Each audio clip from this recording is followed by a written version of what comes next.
समझ लो मन कितना गंदा है। यदि हम उसे जबान पे ले आएं तो हम समाज में बैठने लायक नहीं रहेंगे, और यदि क्रिया में ले आएं तो इस देश में रहने लायक नहीं रहेंगे, जेल में रहना पड़ेगा। माने जितनी गंदगी इस दुनिया में है उससे ज़्यादा गंदगी वाणी में है, उससे कम गंदगी वाणी में है, और उससे कम गंदगी हमारी क्रिया में है। क्योंकि बहुत हम समाज के डर से, देश के डर से, अपने हम सभ्य कहलाएं, झगड़ा ना हो जाए, इन वजह से हम अपने वाणी को बहुत को संयम में रखते हैं और काया को भी संयम में रखते हैं। लेकिन मन का तो हमें कोई डर ही नहीं है ना, कि मन में तो हम चाहे जो कुछ सोचें। तो मन पर्याय ज्ञान छठवें गुणस्थान वर्ती के ऊपर से मुनिराजों को ही होता है, गृहस्थों में नहीं होता। समझ में आई ना? क्यों? कि दूसरे के मन इतने गंदे हैं, तो वे मुनिराज जिन्हें मन पर्याय ज्ञान होता है सारी जिंदगी उसका प्रयोग ही नहीं करते। क्या करें? उस गंदगी को देख के करें क्या? इतने लेटरिन बाथरूम यहाँ बने हुए हैं और आपसे कहेंगे सब लेटरिन बाथरूम को देख के आओ, क्या जाओगे आप? कि सूरत देखना है तो सूरत के सब लेटरिन बाथरूम देखो। क्यों? सबसे गंदी जगह है ना, तो ये क्या देखें, किसको देखें, क्यों देखें? वे अपने आत्मा का ध्यान नहीं करें, अपने आत्मा को नहीं देखें। ये तो ज्ञान की पर्याय की योग्यता में अनादि से कोई नक्की हो तो हमारे ज्ञान में आ जाए, है ना? नहीं तो नहीं आए। मुनि महाराज उसका प्रयोग नहीं करते हैं, इन्हें लब्धि कहते हैं। जो अपने 64 लब्धियाँ होती हैं ना, उनके नाम आप जानते हैं? क्यों वंदिला, जानते हो? नहीं जानते। देखो तुम कोई बात नहीं, अब मैं नाम लेता हूँ रिद्धियों की, तुम्हें सिर्फ हाँ और ना कहनी है। आजकल ऐसी परीक्षा हो रही, वहाँ भी ऐसी हो रही है कि हाँ और ना में जवाब देना। पहली लब्धि का नाम है केवल ज्ञान, ठीक है? दूसरी लब्धि का नाम है मन पर्याय ज्ञान, सोचो सोचो। तीसरी लब्धि का नाम है अवधि ज्ञान। घबराते क्यों? नित्या प्रकंपाद भूत कई बेलघा स्फुरन मनः पर शुद्ध बोधा दिव्यावधि ज्ञान बल प्रबोधा स्वस्ति क्रियासु परमर्शयो नाम। लिखा ना? नित्य अप्रकंप केवल ज्ञान पहली लब्धि, स्फुरायमान मध्य ज्ञान मन पर ज्ञान दूसरी लब्धि, दिव्य अवधि ज्ञान तीसरी लब्धि। ये लब्धियाँ ही हैं, मान लब्धियाँ ज्ञान रूप ही होती हैं, बाकी भी ज्ञान रूप ही हैं, घबराना नहीं। लेकिन ये तीन के नाम हम इन्हें लब्धि ही नहीं मानते हैं। ये तो अवधि ज्ञान, मन पर्याय ज्ञान है, केवल ज्ञान है, ये लब्धियाँ थोड़ी हैं। लब्धियाँ तो हमें वे समझ में आती हैं कि वो रसोई घर में इतना भोजन बने और चक्रवर्ती का कटक खा जाए तो भी समाप्त नहीं हो। हाथ में पानी डालें वो दुग्ध हो जाए, वो दुग्ध श्रावी। हाथ में पानी डालें और घी हो जाए घृत श्रावी। एक कुछ लब्धि सी लगती हैं। और क्या वो विष्णु कुमार का ऐसा हाथ किया तो वहाँ तक चला गया मानसोत्तर पर्वत तक, वो लब्धि दिखती है। ये केवल ज्ञान भी लब्धि है, हमारी समझ में ही नहीं, हमारे नहीं आता। तो ये जो मति ज्ञान है, जो ये बार बार परिभाषा लिखते हैं, विचारना मुख्य रूप से श्रुत ज्ञान में होता है ना? और उसमें मन निमित्त होता है। तत्वा सूत्र में लिखा है श्रुतम अनिंद्रियस्य, पढ़ा तत्वा सूत्र? श्रुत ज्ञान अनिंद्रिय माने मन का विषय है, और वैसे मन का विषय मति ज्ञान भी है, लेकिन श्रुत ज्ञान में मुख्य रूप से अकेला यही है। तो इस तरह ज्ञान गुण की एक पर्याय है जिसमें 5 इंद्रियों के निमित्त से जानने की योग्यता है, 5 इंद्रियों के निमित्त के बिना आत्मा अनुभव करने की योग्यता है, और श्रुति ज्ञान के माध्यम से सुनकर जानने की योग्यता है, शास्त्रों को पढ़कर जानने की योग्यता है, विचार करने की योग्यता है, वो सब श्रुति ज्ञान है। और इसी दोनों ज्ञान का एक पर्याय है, इसके दो अंश हैं, ये इनका ऐसा स्वरूप है। अब इनका कैसे जानते होंगे, कैसे द्रव्य निमित्त कैसे संबंध होगा, अब बता दिया आचार्यों ने कि निमित्त एक संबंध है। अब अंदर में प्रक्रिया होती है, 6-8 पाखुड़ी का एक द्रव्य मन है जो मनोवगणा से बनता है, ये कल बताया था। अब ज़्यादा जान के क्या करोगे उसमें, उस प्रक्रिया में जाने से क्या मतलब, काम तो आपका हो ही रहा है। मन के निमित्त से जानना भी हो रहा है और सोचना भी हो रहा है और विचारना भी हो रहा है। अब कुछ काम करो, वो है जनवाणी में प्रक्रिया। आपको डिटेल जानना है तो तत्वा सूत्र की जो प्रकरण है ना, 5 इंद्रियां और मन, इनका विषय 6 द्रव्य हैं, उनकी कुछ पर्यायें हैं, मन पर्याय ज्ञान का विषय ये सब है। और उसमें तत्वा सूत्र में उसकी टीकाएँ हैं, सर्वार सिद्धि, राजवार्तिक, श्लोक वार्तिक, संस्कृत की टीकाएँ हैं। इन सब की हिंदी अनुवाद उपलब्ध हैं, पुराने पंडितों के भी हैं, जयचंद छाबड़ा वगैरह जैसे कि, आज के पंडितों के भी उपलब्ध हैं। तो आप पढ़ने के लिए बहुत है, आप पढ़ो, देखो विस्तार से, वहाँ जान लोगे। अब यहाँ मैं ज़्यादा इसमें नहीं उलझता हूँ। आज मैं, सारे विद्यार्थी तो परीक्षा में बैठे हैं। अब तो समझ लो क्रीम छटाए लोग रह गए हैं, क्यों? अब 2 ही अर्थ में हो सकते हैं, क्योंकि वे विद्यार्थी हैं, वे क्या जाने बेचारे बच्चे हैं, और आप सब समझदार लोग हैं। और ये भी हो सकता है कि वे तो पढ़े लिखे लोग हैं।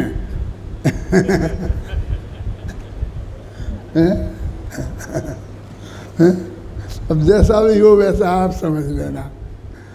मैं आज जो अपन ने खासकर 2 चीज़ें में पर व्याख्यान किए इन 15 दिन में, एक तो यही है ध्यान, यही है योग, और एक सहजता। वो सहजता भी यही है ध्यान, यही है योग, इसमें ही आया है शब्द बार बार, और इसलिए उसका स्पष्टीकरण करने की ज़रूरत पड़ी। शायद मैंने पहले दिन कहा था कि सब मैंने बार बार पढ़ता हूँ ना, तो मैंने कहा ये सहजता शब्द आया है, लेकिन इसको स्पष्ट करने की ज़रूरत है, ऐसा मेरे मुंह से निकला। इसने सुन लिया, इस अच्युतकांत ने। फिर जब मैं देवलाली से लौट के आया, जब गया था अभी गुरुदेव की जयंती पर, तो मुझे पास 5-6 दिन थे बस सिर्फ, फिर मुझे यहाँ आना था। तो मैंने इससे कहा कि भाई अच्युत, अभी 6 दिन में अपन क्या कर सकते हैं, क्या जो काम करें तो वो पूरा हो जाए तो अच्छा है। तो इसने कहा कि आपने कहा था सहजता के बारे में मुझे विशेष लिखना है। तो मैंने कहा कि ठीक है। फिर वो सहजता वाली बात लिखी जो बिल्कुल ताज़ी है, और आपने खूब रोज़ाना उसका स्वाध्याय करके पढ़कर निरंतर ताज़ा उसे किया है। तो अभी मेरे को भी विकल्प है कि इन 2 दिनों में उसकी जो खास पंक्तियां हैं, क्योंकि मैं उनके पूरी पर बोलता रहा हूँ, पूरा का पाठ आपसे करा लिया और फिर पूरे पर बोलता रहा हूँ। अब मैं उन पंक्तियों पर विशेष ध्यान आपका दिलाना चाहता हूँ कि जिन पंक्तियों में मर्म की विशिष्ट बात का उल्लेख है।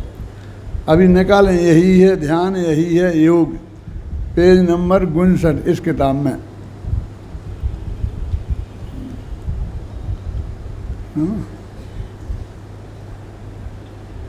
इस किताब में भी होगा ये, चलो है ना।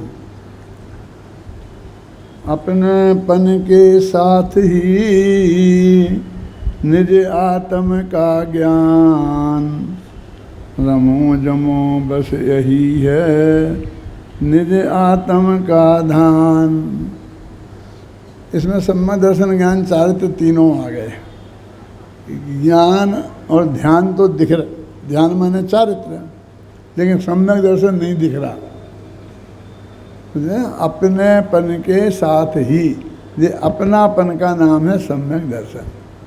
सम्यक दर्शन की बहुत परिभाषाएं आपने शास्त्रों में पढ़ी होंगी, विद्वानों के मुख से भी सुनी होंगी, लेकिन बहुत सरल और सहज परिभाषा मैंने समझ लो बनाई है और मैं हमेशा कहता रहा हूँ। शास्त्रों में कम प्रयोग में आती है, नहीं आती है ये बात तो नहीं है। अपने में अपनापन, इसका नाम सम्यक दर्शन। अपने से भिन्न पर पदार्थों में अपनापन, इसका नाम है मिथ्या दर्शन। बहुत सरल बात है। जो अपना आत्मा है ना, मतलब वही मैं हूँ, ऐसी मान्यता का नाम ही सम्यक दर्शन है। और बहुत ज़्यादा लंबा चौड़ा काम नहीं है। बस ये सारी दुनिया से अलग उस आत्मा को हमें समझना पड़ेगा।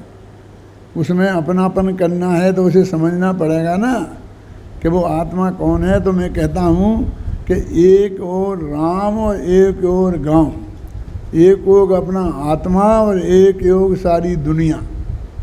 तो जो वो अपना आत्मा है, मैंने बीच बीच में आपको कुछ बताया था कि भाई अपन कहते हैं हमें एक लड़कियाँ चाहिए, कि काय के लिए चाहिए, चौका बर्तन करने के लिए तो अलग टाइप का आएगा, लड़की के लिए शादी करना है तो अलग टाइप का आएगा।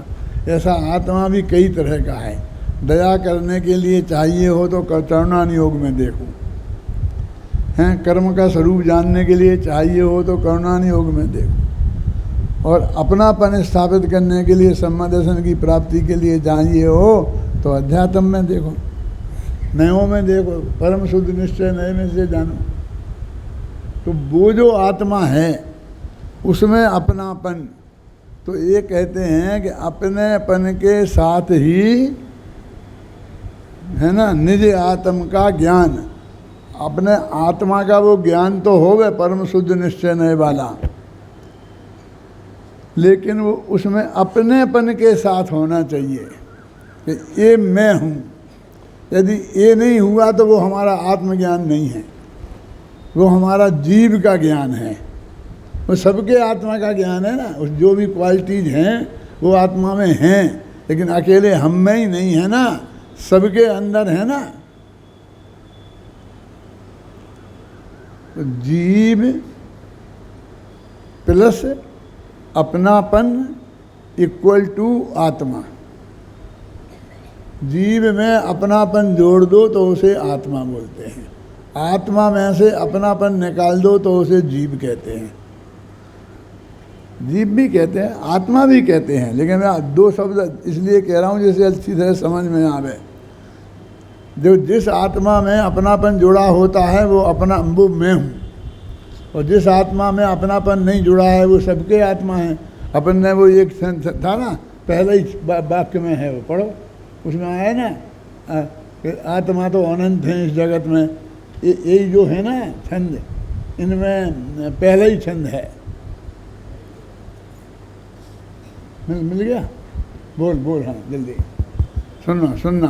तत्व चिंतन पेज नंबर 27, जिसमें मेरा अपनापन है, छंद क्रमांक 1। हाँ। सामान्य आत्मा तो अनंत पर मैं तो स्वयं अकेला हूँ।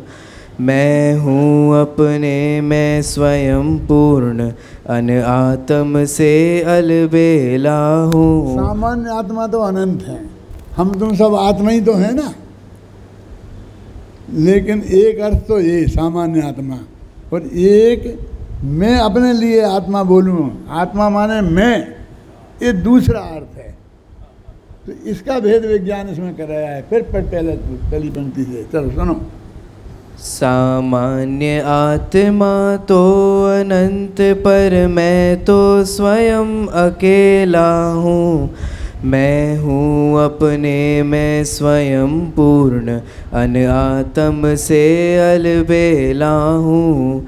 मैं तो केवल वह आत्म हूँ जिसमें मेरा अपनापन हो, जिसमें मेरा अपनापन हो, जिसमें ही मेरा सब कुछ हो। जिसमें मैं, ये मेरा अपनापन है, और जिसमें मेरा सब कुछ है, बस वो मैं आत्मा, वो मैं हूँ।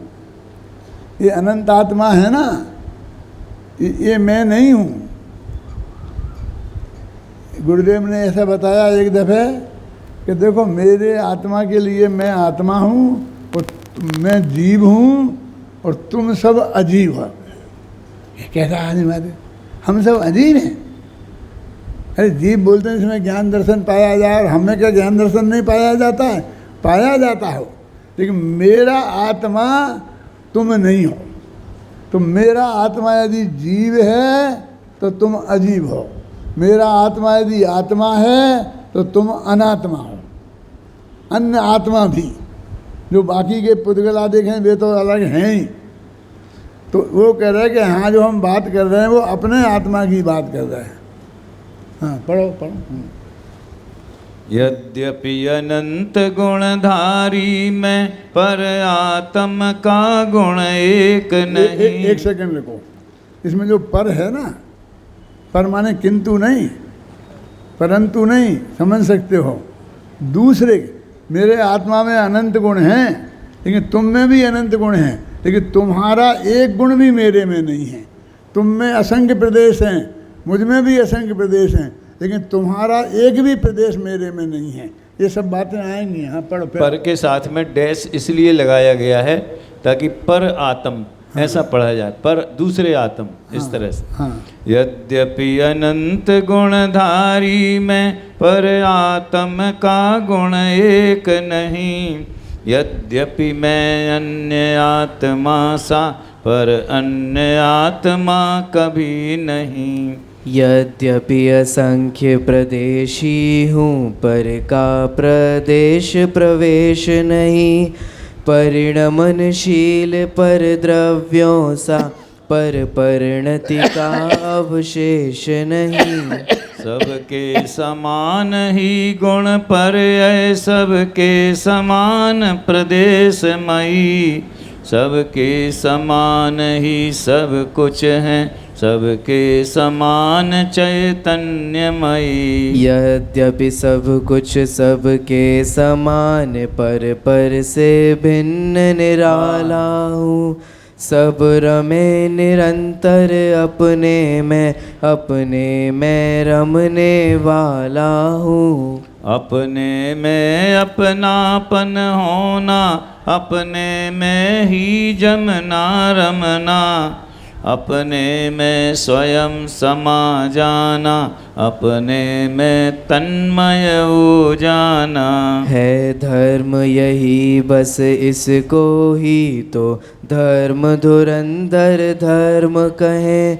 इसको कहते हैं रत्नत्रय, इसमें निज को अर्पण कर दें। धर्म धुरंधर क्या है जानते हैं? हम कहते हैं कि अभी तो धुरंधर हैं। धुरंधर क्या होता है? धुरा को धारण करने वाला धुरंधर। धुरा माने बैलगाड़ी देखी है? वो बैलगाड़ी में 3 लकड़ियां लगी रहती हैं ऐसी, और जो के फिर गाय बैल के कंधे पर वो लगाई कस दी जाती हैं, बांध दी जाती हैं, फिर उनसे गाड़ी को खींचते हैं। वो सारी गाड़ी का वजन उन पर रहता है, उन्हें बोलते धुरा। तो धुरा माने उस बैलगाड़ी का सबसे मजबूत हिस्सा, जो पूरी गाड़ी का आधार है। तो जो धर्म की धुरा मान को धारण करे वो धर्म धुरंधर है ना। धर्म धुरा धुरंधर। धर्म धुरंधर में धर्म की धुरा को धारण करें तो कौन? तीर्थंकर परमात्मा सर्वज्ञ देव। वे धर्म की धुरा को धारण करते हैं तो धर्म धुरंधर धर्म कहें। मैं तीर्थंकर परमात्मा उसको धर्म कहते हैं। देखो इसमें धर्म में बस ये तीन चीज़ें हैं, सम्यक दर्शन, सम्यक ज्ञान और सम्यक चारित्र। ये तीनों इसमें आ गई हैं। ये जानने की बात आ गई तो सम्यक ज्ञान आ गया, अपनेपन की बात आ गई तो सम्यक दर्शन आ गया, और ध्यान की बात आ गई तो सम्यक चारित्र आ गया। हाँ पढ़ो चलो। इसमें एक दिन मैंने आपको इसका पाठ कराया था विशेष कह करके, लेकिन अब उस दिन मेरे पास इतना समय नहीं था कि मैं इसको बताने लगता तो वो मूल बात रह जाती, ख्याल में है ना। लेकिन आपने तो ध्यान दिया ही नहीं, क्या करें, फिर दोबारा से देखा ही नहीं होगा। चलो पढ़ो। इसमें निज को अर्पण कर दें, इसको निज का सर्वस्व गिने, इसको जीवन में अपना ले, जीवन को बस इसमय कर दें। यह जीवन सच्चा जीवन है, निज को इसमें अर्पण कर दें। अब अधिक कहे क्या है भगवन, समभावों से अर्पण कर दें। शुद्धोपयोग शुद्ध परिणति को निश्चय रत्नत्रय कहते हैं, हर सहचारी शुभ भावों को व्यवहार रत्नत्रय कहते हैं। तदनुकूल जड़ तन परिणति व्यवहार धर्म कहलाती है, पर परमारथ से देखें तो वह धर्म नहीं हो सकती है। अपने अपने भावानुसार ज्ञानी के यह सब होता है, अपने अपने भावानुसार यह यथा योग्य फल देता है। पर मैं तो अपने शुद्ध भाव का एकमात्र अधिनायक हूँ, मैं ही मेरा करता धरता, और मैं ही मेरा ज्ञायक हूँ। रे मैं ही मेरा ज्ञायक हूँ, और मैं ही मेरा ध्यायक हूँ, मैं ही मेरा हूँ गेय ध्येय, मैं ही मेरा आराधक हूँ। मैं ही मेरा आराधक हूँ, और मैं मेरा आराध्य। अरे मैं तो बस केवल मैं ही हूँ, और साधना साध्य। अरे मैं परमेष्टि हूँ ही नहीं, निज की परमेष्टि पर आए भी मुझसे अन्य रूप ही हैं, क्योंकि मैं तो पर्याय नहीं। मैं द्रव्य रूप हूँ मूल वस्तु, मेरा अपनापन मुझ में है, मैं तो बस केवल मैं ही हूँ, मैं हूँ बस मैं ही समझे ना? हूँ। क्या है सर? बस मैं ही हूँ, बस बस बस बस बस मैं ही और कुछ नहीं है। ऊपर से आपने सब पर ध्यान देते आए हो, तो ये मैं का ही स्वरूप बताया है कि इस सारे इस जगत में जो मैं का अर्थ है ना, आत्मा प्लस अपनापन इक्वल टू मैं, वो मैं हूँ, और बस मैं ही हूँ, और मेरे के अलावा कुछ नहीं है। इस पंक्ति को द्वारा पढ़ा।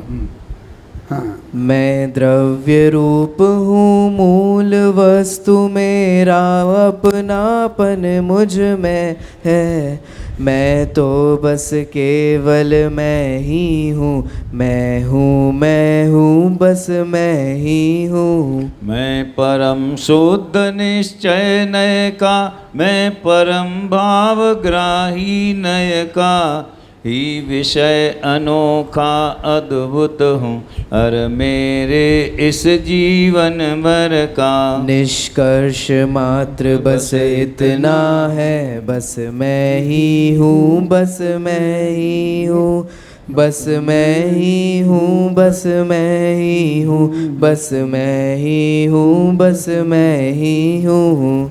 देखो एक तो उस कविता में जो अपन पढ़े थे, मैं ध्यान हूँ ज्ञान हूँ, उसमें 6 बार आया है ना, अनंत आनंद अनंत अनंत आनंद अनंत आनंद भोगोगे काल अनंत आया ना, और इसमें 6 दफ़े जो आया है बस मैं ही हूँ, बस मैं ही हूँ। पढ़ो इस छंद को द्वारा।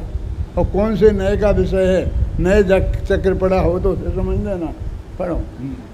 मैं परम शुद्ध निश्चय नय का, मैं परम भाव ग्राही नय का, ही विषय अनोखा अद्भुत हूँ, और मेरे इस जीवन भर का निष्कर्ष मात्र बस इतना है, बस मैं ही हूँ, बस मैं ही हूँ, बस मैं ही हूँ, बस मैं ही हूँ, बस मैं ही हूँ, बस मैं ही हूँ।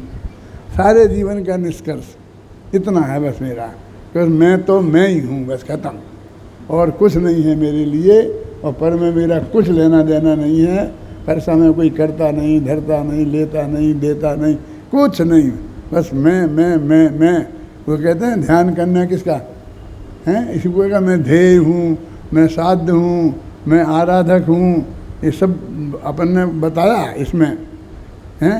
यदि आप लोगों को रुचि हो तो एक दफ़े पूरा शुरू से अंत तक फिर पढ़ें।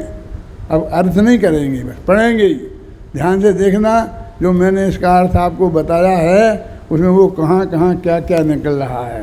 तो इसमें बहुत मार्मिक बात शुद्ध अपने आत्मा के बारे में बताई गई है। आपको मैंने इतना बताया और फिर इसका अपन ने पाठ किया तो इससे अपन ने बहुत कुछ निष्कर्ष निकला होगा, समझ में आया होगा। अब अपन लौट के वहीं चल रहे हैं, कहाँ वो है ना, मैं ध्येय हूँ, मैं गेय हूँ, है ना, यही है ध्यान, यही है योग। यही है ध्यान, यही है योग। तो इसका अपन दोहा पढ़ रहे थे कि अपने पन के साथ ही निज आत्म का ज्ञान। ये अपनेपन के साथ के लिए मैंने वो छंद पढ़वाया आपसे, पूरी कविता है ना। अपनेपन की टीका उधर है। हाँ, वो भाई मैं सोच के लिखा ना प्रदीप जी, तो सब वो उधर का उधर ध्यान में सब मेरे है। अभी जब एक बार कहता हूँ तो सब बता कहने का भाव होता है, लेकिन एक साथ तो कह नहीं सकता उन्हें सब हैं, ऐसे सुनने वाले भी चाहिए ना। ये सब विदेशों में भी यही चलने वाला है, बिल्कुल। देखो, अपनेपन के साथ ही निज आत्म का ज्ञान, अपने आत्मा का ज्ञान हो लेकिन अपनेपन के साथ हो कि ये मैं हूँ। ऐसा नहीं कि भाई किसी हम आत्मा का ज्ञान कर रहे, अपनी क्लासें चल रही ना वो आत्मा फात्मा के बारे में, तो हम तो उसी को पढ़ते हैं, ऐसा नहीं। आत्मा के साथ फात्मा नहीं, कि पाकिस्तान से आई है जिन्ना की बहन फातिमा जिन्ना है, लोग ऐसा बोलते हैं आत्मा के साथ में, जो उसका आत्मा का अपमान नहीं है, ये अत्यंत अरुचि नहीं है। बताते हैं क्या कर रहे हो कि मंदिर का जा रहे जलमल भरना है। क्या भरना है, क्या भरना है, जलमल। क्या बोल रहे हैं हमें पता ही नहीं है कि जल के साथ मल तो मल भी भर के लाओगे, हैं, समझे ना। देखो, अपनेपन के साथ ही निज आत्म का ज्ञान और रमो जमो, उसी में रम जाओ, जम जाओ, यही है निज आत्म का ध्यान। बस समझ ज्ञान चाहे 3 हो गए, एक दोहे में पूरा मोक्ष मार्ग आ गया, इसमें कुछ बाकी नहीं रहा। यदि ये नहीं है तो 1,00,000 पेज लिखो तो कुछ नहीं है। छेड़ला में है ना, पर द्रव्यंते भिन्न आप में रुचि सम्यक तो भला है, और आप रूप को जान पनोसो सम्यक ज्ञान कला है। आप रूप में लीन भये फिर सम्यक चारित्र सोई कदम। वह 3 लाइन में पूरा मोक्ष मार्ग आ गया है। पर द्रव्यों से भिन्न अपना आत्मा है, ये मैं हूँ, ये सम्यक दर्शन। इसको जानना ही ज्ञान की कला है, ये सम्यक ज्ञान। और अपने में ही लीन हो जाना, ये सम्यक चारित्र। और अब व्यवहार मोक्षमक कहिए हेतु नियत को होई। अब व्यवहार मोक्षमय की बात करेंगे, पूरी ढाल और पूरा ही 6 डाला। अब जो बातें होंगी वो सब व्यवहार की होंगी।